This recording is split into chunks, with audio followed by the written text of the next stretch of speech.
आते हैं बेटा ये प्रोजेक्ट की डिटेल प्रिपरेशन करवा देते हैं। बोलिए इतना समझे आप मैंने क्या कहा। और क्या करवा देते हैं बेटा, कैपिटल रिक्वायरमेंट एस्टिमेशन। अब जस्सी हमारे पास आए भाई साहब कहते हैं सर लोन चाहिए बिल्डिंग बनवानी है। मैंने कहा कितना लोन चाहिए, कह रहा ये नहीं पता, 200 एकड़ जमीन है, इस पे बिल्डिंगें बनवानी है, बेचना है, खूब सारा मुनाफा कमाना है। तो बेटा ये काम भी हमें ही करना पड़ता है कि लोन तुम्हें कितना चाहिए भैया, नहीं समझे आप। ये भी एस्टिमेट करके बताना पड़ता है कि तुम्हारे लिए लोन कितना चाहिए तुम्हें। बोलिए समझे आप।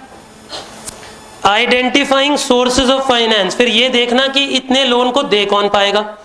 सिलेक्टिंग सप्लायर ऑफ फंड्स, किन से पैसा लिया जाए। पता चला कोई बैंक हाई रेट चार्ज कर रहा है, कोई बैंक लो रेट चार्ज कर रहा है, समझे। और लोन एप्लीकेशन, अब काम स्टार्ट हुआ।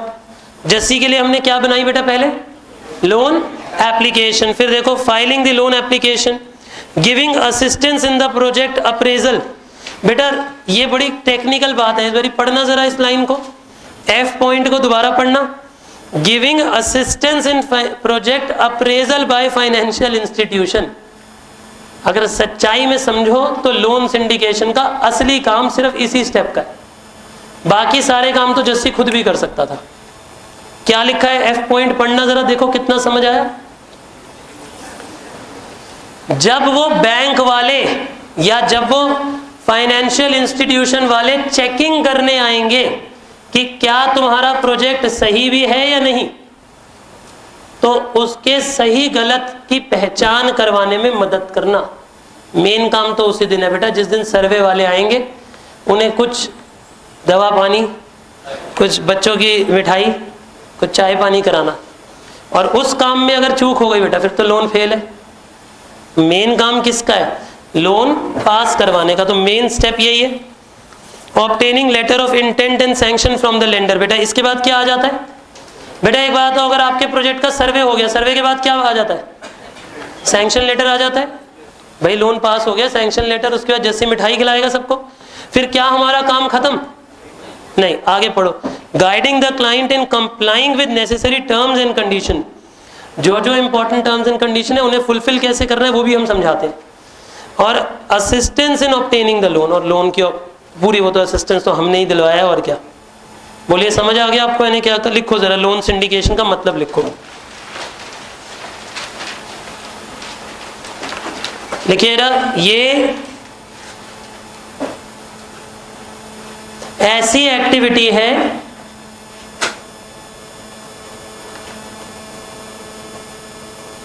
जिसमें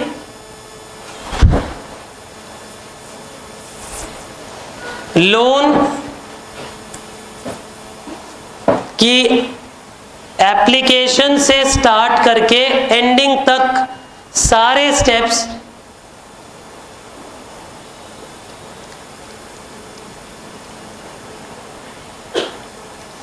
लोन की एप्लीकेशन से स्टार्ट करके एंड तक सारे स्टेप्स में लोन एप्लीकेंट की मदद की जाती है। लोन एप्लीकेंट की मदद की जाती है। बोलिए इतना समझ आ गया आपको, यानी क्या कहा, लोन एप्लीकेंट की मदद की जाती है। बोलिए इतना समझ आया जी आप सबको। और सभी लीगल फॉर्मेलिटीज और रिक्वायरमेंट्स को, सभी लीगल रिक्वायरमेंट और फॉर्मेलिटीज को पूरा करने में हेल्प की जाती है।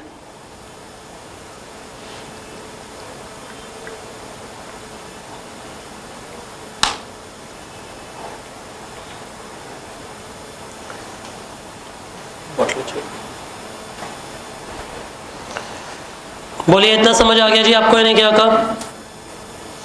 कोई डाउट तो नहीं है, पूरा आंसर क्लियर हो गया।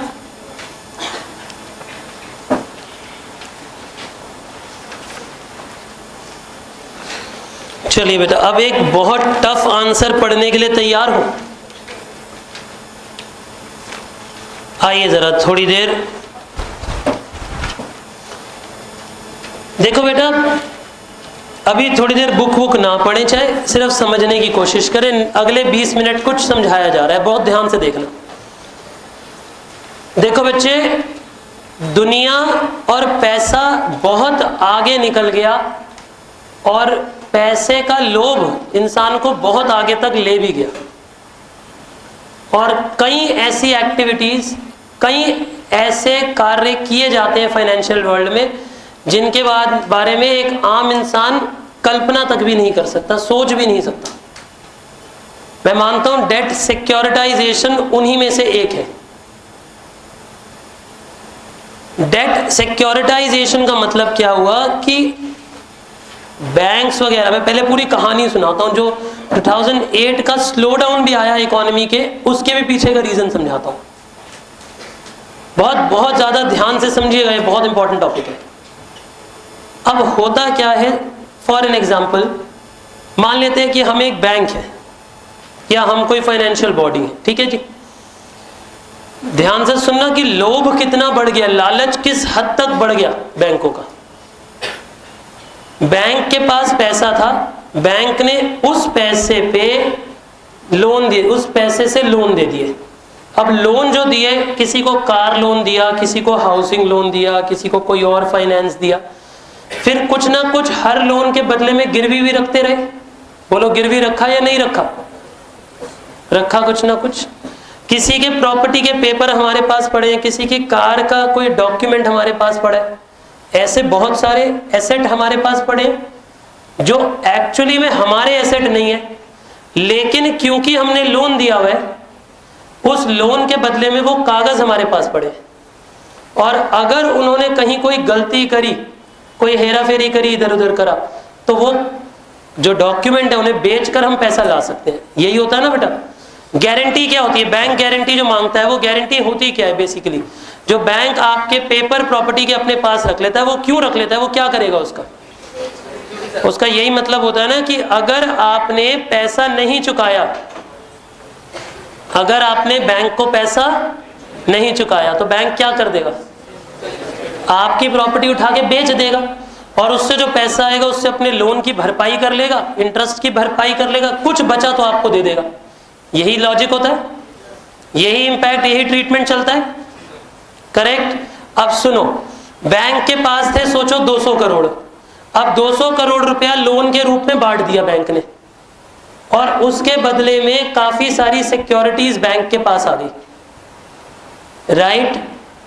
अब बैठे बैठे बैंक सोचने लगा कि यार ये तो पैसा तो चलो चढ़ गया एक बार, इस पैसे पे तो कमाई हो ही रही है, और कमाई कैसे करूं, और कमाई कैसे करूं। अब जो मेरे पास बहुत सारी प्रॉपर्टीज के पेपर पड़े हैं, ये एसेट है या लायबिलिटी है या दोनों है? किसी और का एसेट है, पर क्योंकि मैंने उन्हें लोन दिया हुआ है तो उनका एसेट मेरे पास एक तरह से गिरवी पड़ा है। अगर वो मेरा पैसा चुका देंगे तो मुझे वो पेपर वापस देने हैं, तो लायबिलिटी हुए, पर जब तक मेरे कब्जे में तब तक तो मैं ही राजा हूं। करेक्ट। अब बैंक ने नई स्कीम बनाई, ये बेटे भारतीयों का काम नहीं है, ये विदेशी बात हो रही है। इन्होंने क्या किया, इन्हें बोलेंगे इलिक्विड एसेट। इन्हें क्या बोलेंगे बेटे? इलिक्विड एसेट, है ना।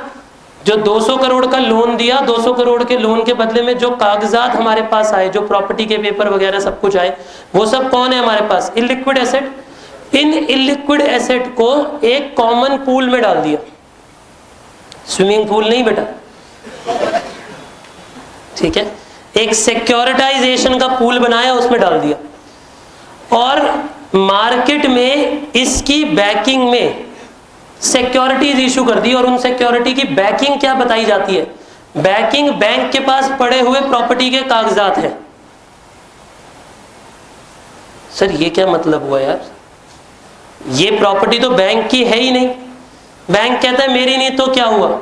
मेरे पास इस बात की तो गारंटी है कि मेरे पास हर महीने किस्तें आएंगी, जब किस्तें आएंगी तो वो एसेट हुआ ना। How do you define an asset? An asset is something which will give you benefit today और टुमारो, राइट। अब वो आपके पेरेंट्स को पता है कि वो आपको एसेट साइड रखते हैं या लायबिलिटी, है ना। अब वो डिपेंड करता है आप कितनी पढ़ाई करते हैं। अभी तो वैसे आप बैलेंस शीट के ऊपर बैठे हैं, अब किस साइड गिरोगे ये पता नहीं। जो नहीं पढ़ेगा वो लायबिलिटी, और जो पड़ गया ठीक समय पे वो एसेट साइड है ना। How do you define an asset? Asset का मतलब हुआ कोई ऐसी चीज जो फ्यूचर में हमें कोई बेनिफिट देती है। माँ बाप बच्चे को पढ़ा के एसेट क्यों बनाते हैं? हाँ जी, कह रहे हैं माँ बाप बच्चे को एसेट इसलिए बनाते हैं क्योंकि वो भी एसेट बनाएंगे।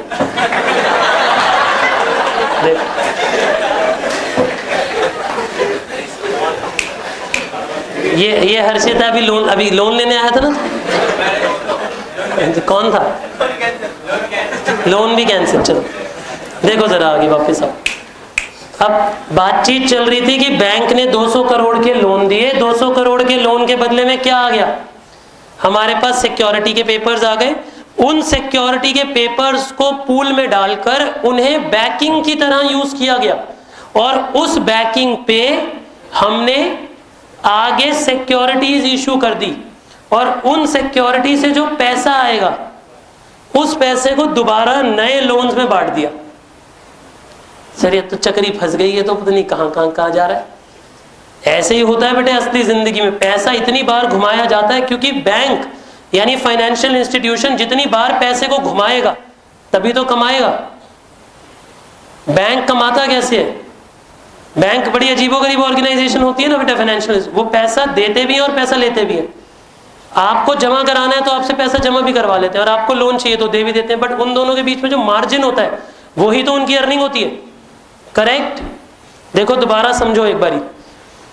बैंक ने क्या किया? बहुत सारे लोगों को लोन दिए, लोन के प्रॉपर्टी के पेपर रखे, उन प्रॉपर्टीज के पेपर को पूल में डालकर उससे सिक्योरिटीज और ओरिजिनेट कर दी। इसे क्या बोलते हैं? Securities origination. सिक्योरिटीज ओरिजिनेट करके मार्केट में उतार दी, और उन सिक्योरिटीज की बैकिंग क्या बताई गई थी? ये इलिक्विड एसेट। कौन से एसेट? ये वाले इलिक्विड एसेट। इलिक्विड मतलब जो जल्दी से लिक्विडेट नहीं हो सकते लेकिन है एसेट, कि मुझे फ्यूचर में किस्तें मिलनी है, ये भी तो मेरा एसेट है, पर ये इलिक्विड एसेट है, जल्दी नहीं मिल सकती। इनकी बैकिंग पे सिक्योरिटी इशू कर दी, और जो उसका पैसा आया उसे भी मार्केट में उतार दिया, और उससे फिर और सिक्योरिटीज आएंगी। समझ रहे हो आप? फिर उस सिक्योरिटीज को दोबारा पूल में डालेंगे, फिर उस पूल से दोबारा नई सिक्योरिटी बेचेंगे, और उससे नया पैसा आएगा। मानो जो पैसा आता है वो 11% पे आता है, और जब हम चढ़ाते हैं तो 13% पे चढ़ाते हैं। तो हर बार उस पैसे को घुमा घुमा के हम बीच में 2-2% का मार्जिन खा रहे हैं। This is how the bank becomes rich. This is how the bank will actually become rich, right? अब अगर आप बहुत ध्यान से सोचो तो उसी 200 करोड़ को मल्टीपल टाइम घुमा रहा है वो। कम से कम 200 करोड़ से नए 150 करोड़ और बनाकर दोबारा यूज कर रहा है।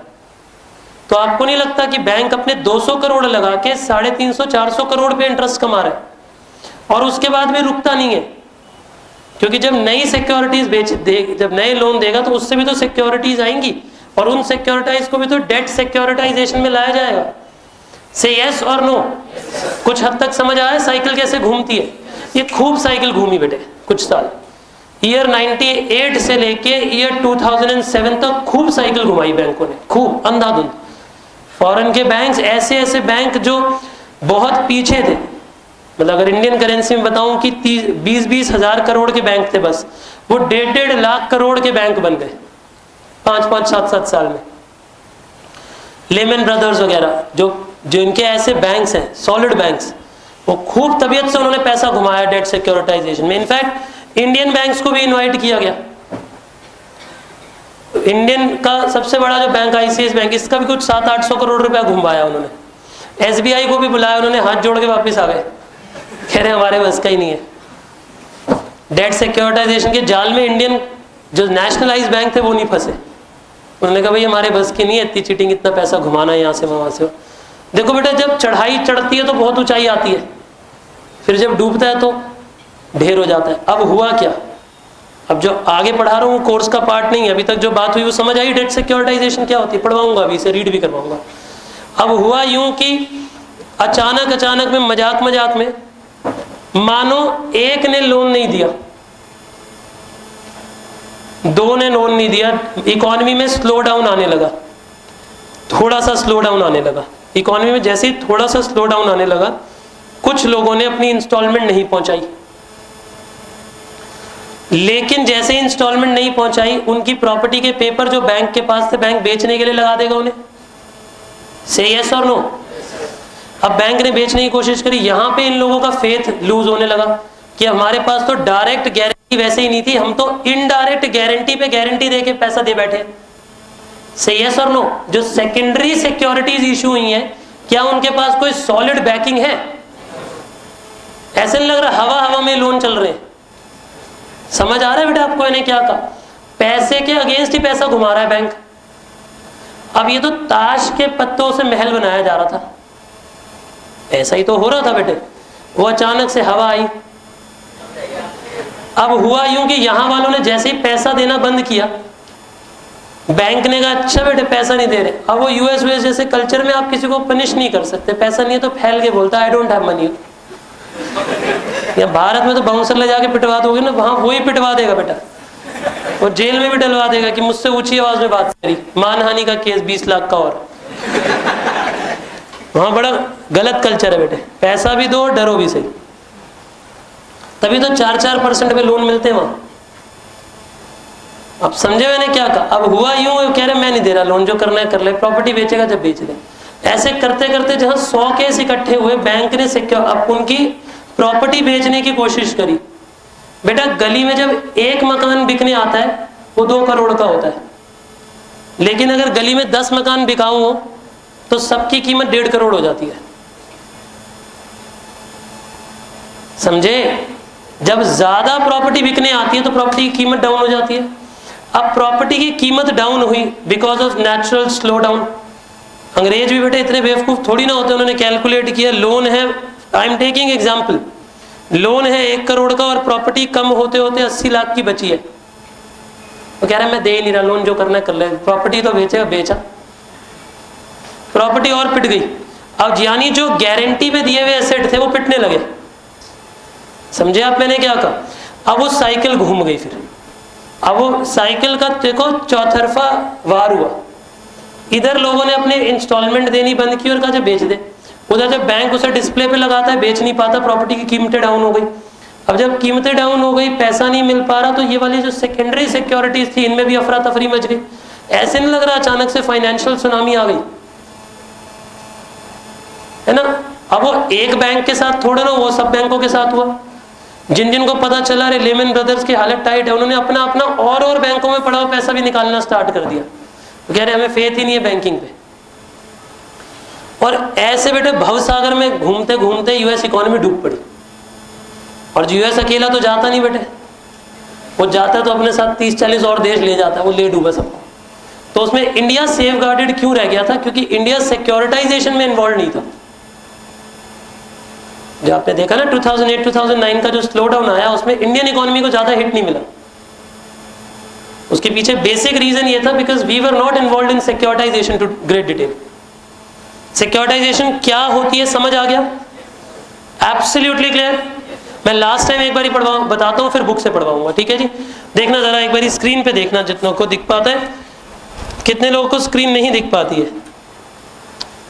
कोई बात नहीं बेटा, मैं अभी कॉपी में आके बनवाता हूँ, फिर मजाक कर रहा हूँ बेटा। सोचिए ये बैंक, अब बैंक ने क्या किया कि अलग अलग लोगों को प्रॉपर्टी वगैरह के अगेंस्ट लोन दिए। ये लोन दिए बेटा इन सबको, तो ये इनकी सिक्योरिटीज पड़ी हुई है। समझे आप मैंने क्या कहा?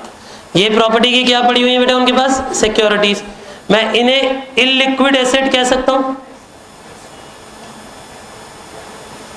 इन इलिक्विड एसेट को उसने पूल में डालकर इन्हें आगे यूज करना स्टार्ट कर दिया, इनके अगेंस्ट सिक्योरिटीज इश्यू करनी स्टार्ट कर दी और उनसे पैसा आने लगा। समझे आप मैंने पैसे क्या कहा? फिर उस पैसे को फर्दर और यूज किया जाएगा। कुछ हद तक डेट सिक्योरिटाइजेशन समझ आई मैंने क्या कहा? यानी बैंक ने क्या करना स्टार्ट किया? देखो पहले बैंक ने क्या किया? कुछ लोन दिए, कुछ लोन के अगेंस्ट जो सिक्योरिटीज आई और ये आश्वासन आया कि वो लोग हमारी किस्तें चुकाएंगे। लोन किसी भी रूप का हो सकता है बेटा, बैंक प्रॉपर्टी पे दे सकता है, कार पे दे सकता है, सकता है, पर्सनल लोन दे सकता है, क्रेडिट कार्ड लोन हो सकता है, कुछ भी हो सकता है। वो तो विदेशों में तो बेटा फॉरेन टूर का भी लोन मिल जाता है, मैरिज लोन, वहां किसी भी पर्पस पे लोन मिल जाता है। घूमने जाना है जी, लोन चाहिए, वर्ल्ड टूर का मन कर रहा है, कंगलाओ बंदा चाहे, यहाँ बस की टिकट नहीं लेके देता कोई। आप समझे बेटा मैंने क्या कहा? अब वो लोन इधर आ गया जी, अब उस लोन की वजह से जो उनके पास पैसा आया, उस पैसे को यूटिलाइज कर लेंगे वो। और बोलिए इतना समझे आप मैंने क्या कहा? अगर बैंक के पास जो सिक्योरिटीज आई, उन सिक्योरिटीज को बैंक यूज कर लेता है। उन सिक्योरिटीज को कौन यूज कर लेता है बेटे? बैंक यूज कर लेता है। फिर उन सिक्योरिटीज के अगेंस्ट और सिक्योरिटी इशू कर देता है, उन इलिक्विड एसेट के अगेंस्ट और सिक्योरिटीज मार्केट में उतार देता है, और फिर उन सिक्योरिटीज से जो पैसा आता है उसे दोबारा लोन पे लगा देता है। यानी पैसे को घुमा रहा है इधर से उधर, बस और कुछ नहीं करना। आओ पढ़े डेट सिक्योरिटाइजेशन, क्वेश्चन नंबर 24। देख रहे हो कितनी बार एग्जाम में आता है कि नहीं समझते? इतनी बार, बहुत बार आता है बेटे, है ना? जरा सुनो बात ध्यान से। Securitisation is a process of pooling and repackaging. नाम बड़ा अच्छा है। पूलिंग मतलब इकट्ठा करना, रीपैकेजिंग मतलब किसी नए नाम से दोबारा मार्केट में उतारना। Pooling and repackaging the homogeneous illiquid financial asset. किन्हें बेटे? Illiquid financial asset into marketable securities that can be sold to investors। इन्हें हम किसे बेच सकते हैं बेटा? इन्वेस्टर को बेच सकते हैं। हम कहते हैं रख ले यार तो कोई बात नहीं। यानी ये समझ आया आपको इन्हें क्या कहा? Under this process financial asset like loan, देखो जरा ध्यान से, लोन रिसीवेबल यानी बैंक ने जो लोन लेने हैं, mortgage backed receivables, credit card के balance, hire purchase debtor and trade debtor. मतलब समझे, बैंक ने इन्हीं लोगों से पैसा लेना होता है। बैंक ने इन्हीं सभी लोगों से क्या करना होता है बेटे? पैसा लेना होता है। बोलिए मतलब समझे आप मैंने क्या कहा? करेक्ट, बैंक ने इन सब लोगों से क्या करना होता है बेटे? पैसा लेना होता है। अब बैंक इन सभी को are transformed into securities. Bank इन्हीं सबको रीपैक कर देता है पूल में डाल के और नई सिक्योरिटी बना के इशू कर देता है। बोलो मतलब समझे आप मैंने क्या कहा? बैंक क्या करता है? इन्हीं सबको रीपैक करता है, इन्हीं को सिक्योरिटी बना के मार्केट में दोबारा उतार देता है। Is it absolutely clear? Line भले ही दो है लेकिन उसे समझाने के लिए 15 मिनट लगते हैं, क्योंकि पूरी कहानी सुनानी पड़ती है। कहानी समझ आ गई? पक्का? देखिए आगे। अब इसके फंक्शन क्या क्या होते हैं? Securitisation process and its functions. The origination function, a borrower seeks a loan from a finance company. देखो यहां से स्टार्टिंग हो रही है। पहले किसी ने बैंक से लोन उठाया, चाहे बैंक से, हाउसिंग कंपनी से, लीज से, किसी से भी लोन उठाया। The borrower have to repay the loan in EMI, जिसमें वो प्रिंसिपल और इंटरेस्ट देगा। तो ये चीज बैंक के लिए इलिक्विड एसेट बन गई। बैंक ने इनसे अब फ्यूचर में 20 साल तक पैसा रिसीव करना है। ये क्या बन गया बैंक के लिए? इलिक्विड एसेट बन गया। अब आगे पढ़िए।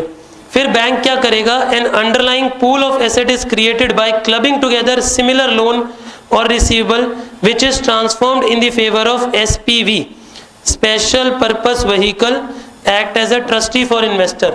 ये सारी सिक्योरिटीज हम SPV में डाल देते हैं। सारी की सारी सिक्योरिटीज हम किस में डाल देते हैं बेटा? SPV में। और ये SPV क्या काम करता है? देखो बेटा, जो ट्रस्टीज के लिए काम करता है SPV।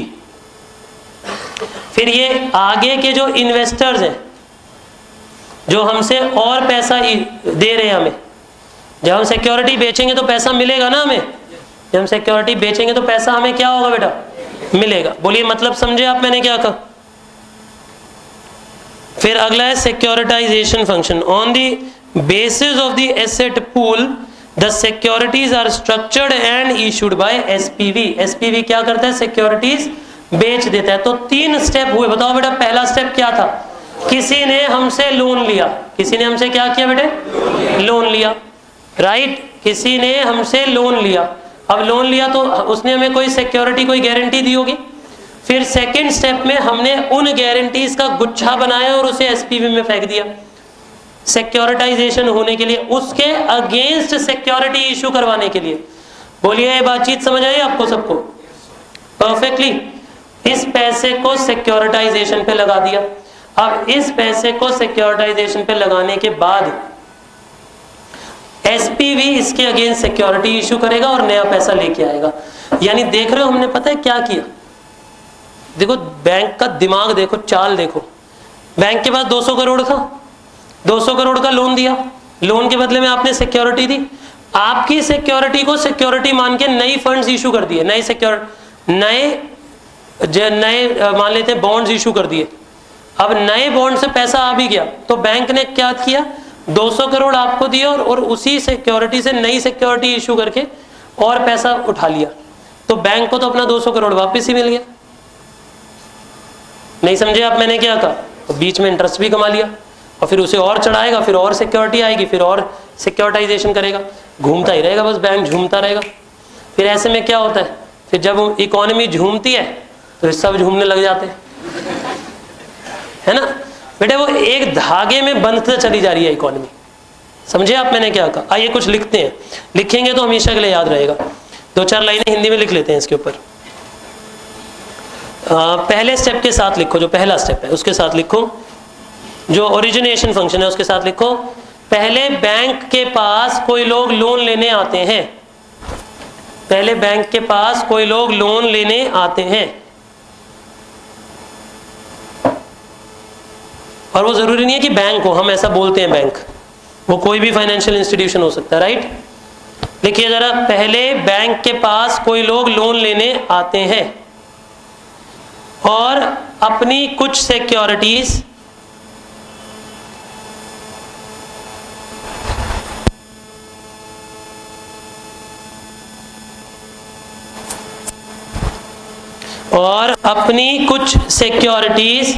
हमारे पास गिरवी रखवा के चले जाते हैं, और अपनी कुछ सिक्योरिटीज हमारे पास गिरवी रखवा के चले जाते हैं। बोलिए इतना समझ आया आपको? यानी क्या कहा?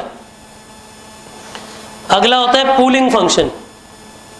अगला कौन सा फंक्शन है जी? Pooling function, right? लिख रहे हैं आप साथ साथ? जरा सेकंड पॉइंट लिखिएगा, पूलिंग फंक्शन में सेकंड पॉइंट लिखिएगा। पूलिंग फंक्शन के साथ लिखिए, अब इन्हीं सभी सिक्योरिटीज को इकट्ठा करके, अब इन्हीं सभी सिक्योरिटीज को इकट्ठा करके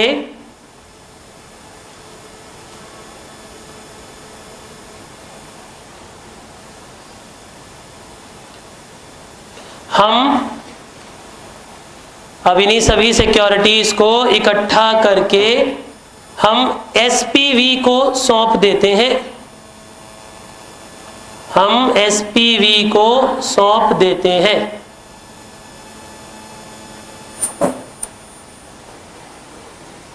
बोलिए इतना समझ आ गया जी आपको? मैंने क्या कहा? हम एसपीवी को सौंप देते हैं। एसपीवी क्या होता है समझिए आप? मैंने क्या कहा? राइट, ब्रैकेट में लिखिए, ये एक तरह के ट्रस्टी होते हैं, ये एक तरह के ट्रस्टी होते हैं। अब थर्ड पॉइंट के साथ लिखिए, उन्हीं सिक्योरिटीज को, उन्हीं सिक्योरिटीज को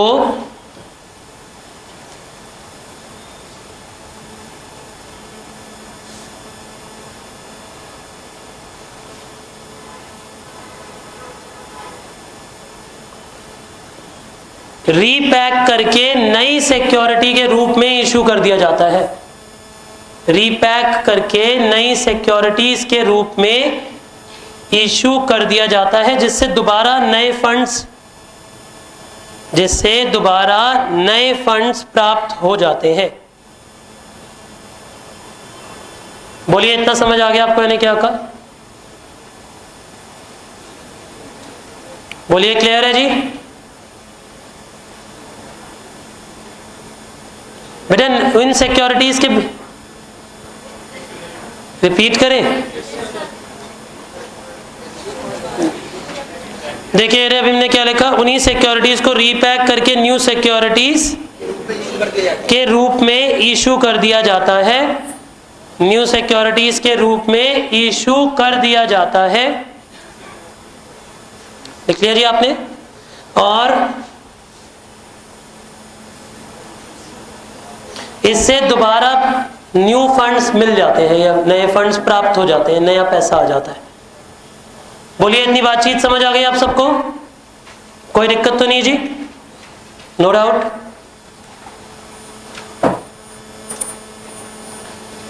अच्छा मुझे बताना, क्या ये फायदे का सौदा है या नुकसान का सौदा है बैंक के लिए? बताओ जी। इससे एक फायदा तो ये है कि जो ऑलरेडी डेट है उससे नई सिक्योरिटीज इशू हो जाती हैं, उससे नया पैसा आ जाएगा बैंक के पास। और क्या फायदा हो सकता है? इलिक्विड एसेट से भी लिक्विडिटी आ जाती है। बेटा इलिक्विड एसेट का मतलब क्या होता है? जो पैसा हमारे पास लिक्विड नहीं है, जो पैसा हमारे पास क्या नहीं है, लिक्विड नहीं है। मतलब समझे आप मैंने क्या कहा? यानी अगर हमारे पास कुछ ऐसा पैसा है जो हमें कुछ कमा के नहीं दे रहा, या कोई ऐसे एसेट है जो कमा के नहीं दे रहे, तो वो एसेट भी अब कमा के देने लगते हैं हमें। बोलिए इतनी बातचीत समझ आई आपको हमने क्या कहा कि नहीं? अच्छा एक बात बताना, इसका मेन फायदा क्या है? पहली बात तो मेन फायदा ये होता है कि जिस रेट पे हमें पैसा मिलता है और जिस रेट पे हम पैसा चढ़ाते हैं, उन दोनों में गैप होता है, और उन दोनों के गैप को बोलते हैं स्प्रेड। क्या बोलते हैं उन दोनों के गैप को? स्प्रेड। मतलब बैंक की क्या कमाई है। मानो कि हम किसी का पैसा लेते हैं, जैसे इधर हमने किसी से पैसा उठाया तो 10% पे उठाया, और हमने जब किसी और को पैसा दिया तो 13% पे दिया, तो बताओ हमारी कमाई कितनी है? 3%। हमने कितना कमाया होगा? 3% कमाया होगा। बोलिए इतना क्लियर हो गया आप सबको? स्प्रेड बोलते हैं इसे। There is a difference between yield from secured asset from borrowers and interest paid to investors which is called spread। तो लिखिए जरा क्वेश्चन नंबर 25 में स्प्रेड के साथ लिखिए,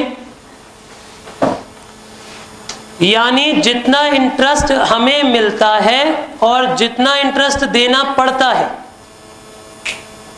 जितना इंटरेस्ट हमें मिलता है। जिन लोगों के पास बुक्स हैं, आई विल प्रेफर कि वो बुक में ही लिखें, क्योंकि रिवीजन करनी इजी होगी हमेशा। जितना इंटरेस्ट हमें मिलता है और जितना इंटरेस्ट हमें देना पड़ता है। बोलिए मतलब समझे आप मैंने क्या कहा?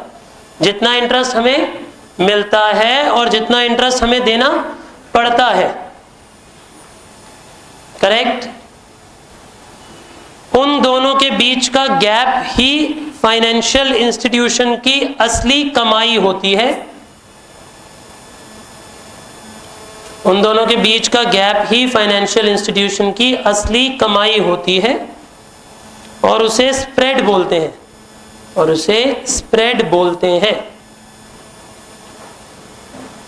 बोलिए इतना क्लियर हो गया जी आपको? करेक्ट? कोई दिक्कत तो नहीं है जी?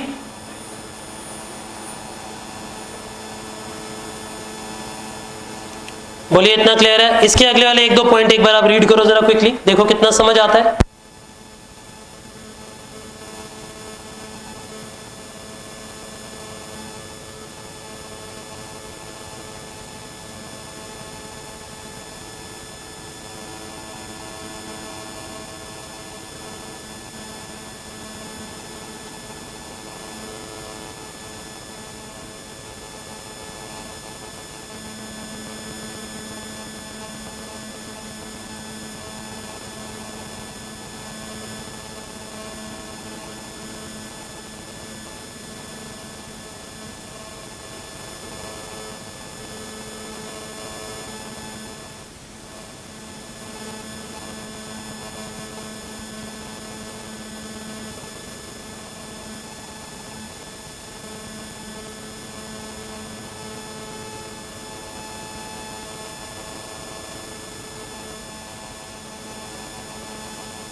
हाँ जी, ये पढ़ा अगला पॉइंट। अरे ब्रेक दूंगा, चिंता मत करो, आज ब्रेक भी दूंगा,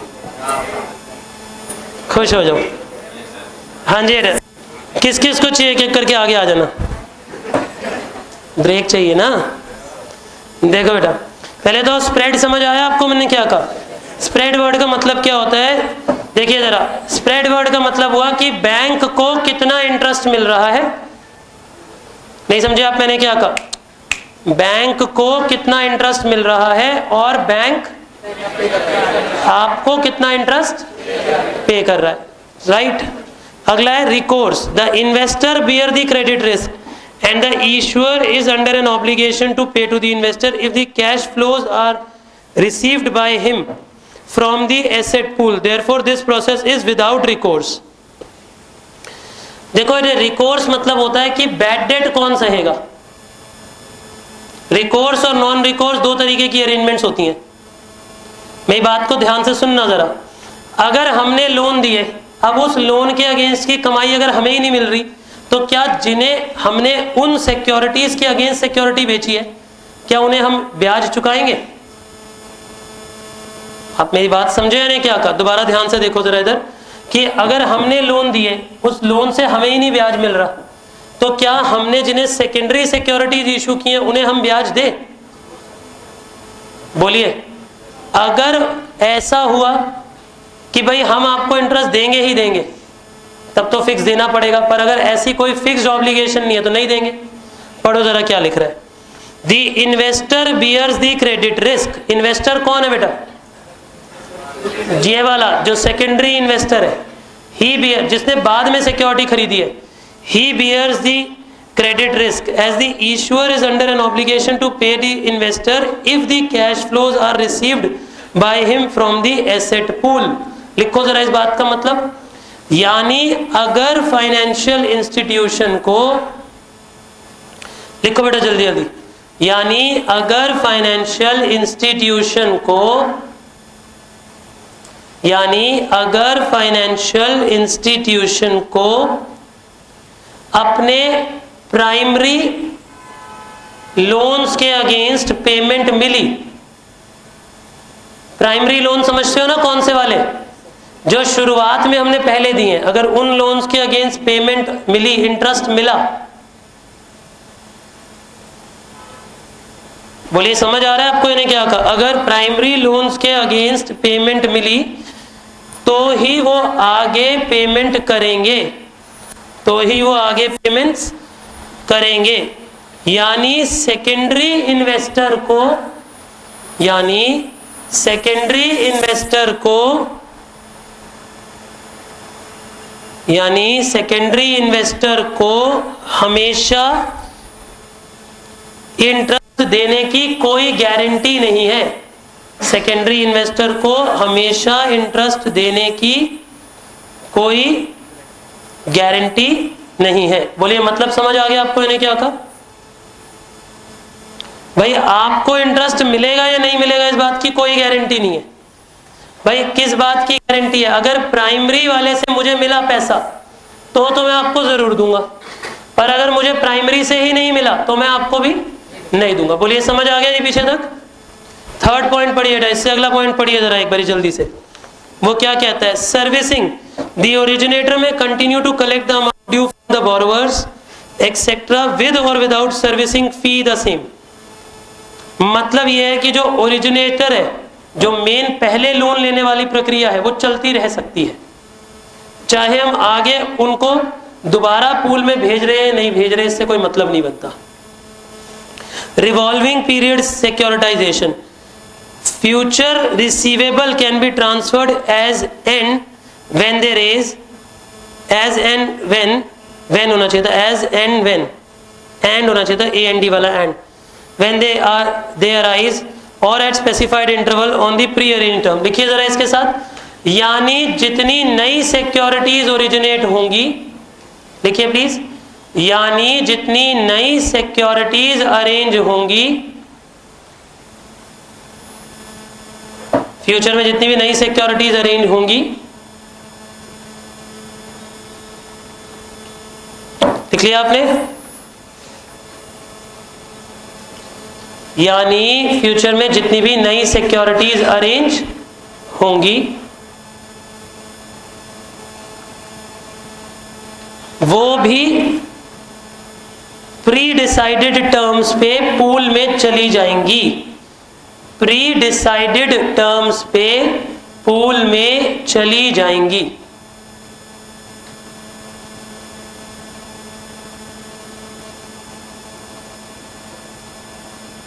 बोलिए इतनी बातचीत समझ आई आपको? यानी क्या कहा, वो भी प्री डिसाइडेड टर्म्स पे पूल में चली जाएंगी। बोलिए मतलब समझ आ गया जी आपको?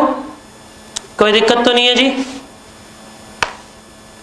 चलिए, आई होप सिक्योरिटाइजेशन भी पूरी समझ आ गई जी आपको? कोई दिक्कत तो नहीं है? चलिए इसके बाद एक छोटा सा हल्का क्वेश्चन पढ़ लेते हैं, बड़ी देर से भारी भारी क्वेश्चन पढ़ रहे हैं, एक थोड़ा लाइट क्वेश्चन पढ़ते हैं, ठीक है जी? आइए जरा क्वेश्चन नंबर 26 पे आइए। डेट सिक्योरिटाइजेशन की पूरी प्रक्रिया समझ आ गई जी आप सबको? गुड। आइए जरा, चाहो तो ये डायग्राम बनाना चाहो तो बना सकते हो। डायग्राम बनाना है?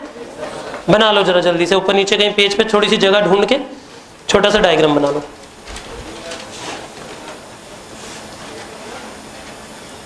जल्दी से डायग्राम बना लीजिए।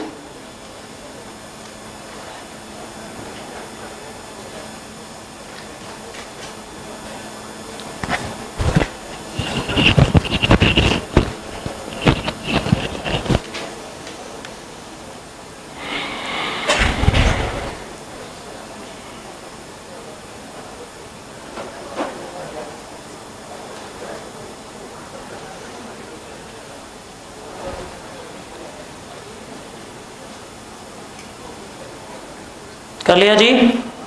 बना लिया डायग्राम? चलिए अब हम पढ़ते हैं जरा पैकेजिंग क्रेडिट या फिर प्री शिपमेंट फाइनेंस। देखिए कई बार क्या होता है कि आप एक अच्छे खासे एक्सपोर्टर है और मानो आपको फॉरेन से एक ऑर्डर भी मिल गया, ठीक है जी? मानिए आपको फॉरेन कंट्री से कोई अच्छा खासा ऑर्डर भी मिल गया। अब आपको यह कहा जाता है कि इस ऑर्डर को पूरा करके भेजिए, तो आपके पास करोड़ों रुपए का मुनाफा भी आएगा। पर बेटे ऑर्डर बनाने के लिए, बना के भेजने के लिए भी तो पैसा चाहिए। नहीं समझे आप मैंने क्या कहा?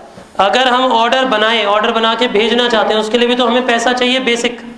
और अगर हमारे पास वो पैसा ही नहीं है तो क्या करेंगे बताओ? नहीं समझे आप मैंने क्या कहा? मैं रिपीट करता हूं, एक बार ध्यान दीजिएगा। अगर हमारे पास ये कहा जाता है कि पैसा अरेंज करना है और हम एक एक्सपोर्टर हैं जिन्हें ऑर्डर मिल चुका है, मानो फॉरेन कंट्री का एक एक्सपोर्ट का ऑर्डर हमें मिल गया है 100 करोड़ का, बस अब वो बना के भेजने पे 100 करोड़ आ जाएंगे, लेकिन बनाने के लिए भी तो 80 करोड़ चाहिए, तभी तो 20 करोड़ कमा पाएंगे। अब वो 80 करोड़ भी नहीं है हमारे पास। हम बैंक के पास जाते हैं, हम कहते हैं बैंक भाई पैसे दे दे, देख फॉरेन का ऑर्डर आ चुका है, अब इस ऑर्डर को देख के तो पैसे दे दे।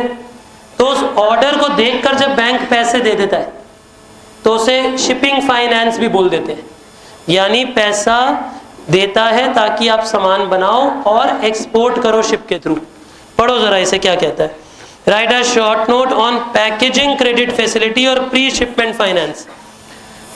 Packaging credit is an advance provided by the bank to an exporter for the purpose of buying, manufacturing, processing, packing and supplying shipping goods to the overseas buyer।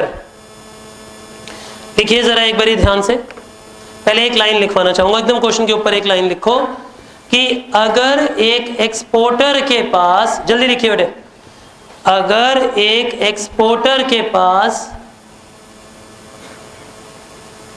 Foreign country से order आ जाता है और साथ में reverse ना होने वाली